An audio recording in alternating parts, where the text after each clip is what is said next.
Linisan natin yung hipon guys, malalaki siya. Para sa ano to? Sa prawns biryani. Okay, let's see. Very big guys. Itong paborito ng ano yung may high blood. Pag na ano, sobrahan mo to. Ewan ko na.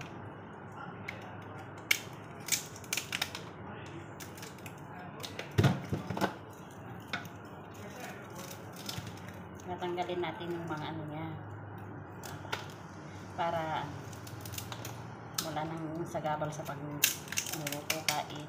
Alam niyo kung paano linisin to. Ito siya. Nandito minsan yung kinakain niya ng madumi. Yung parang ipis, nandito siya. Minsan naman, aray ko. Minsan naman nandito siya oh. Yung parang ipis, nakasingit dito. Yan.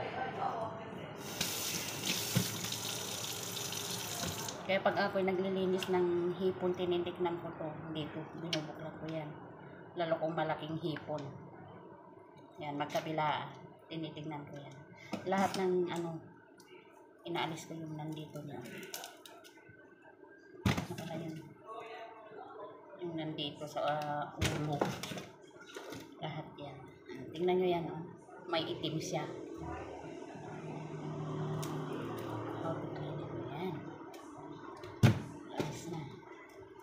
Lalaki talaga para sa bisita namin to.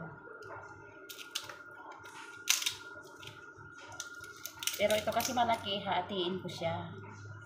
Kaya ganyan muna yung ano niya sa ulo. Mamaya ko na. Ganyan.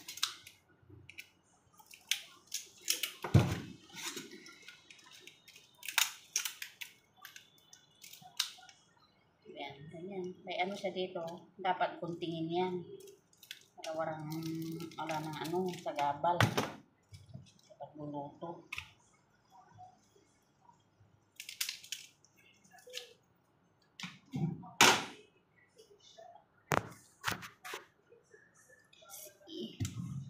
Ayan, hatiin ko siya para makita yung linis.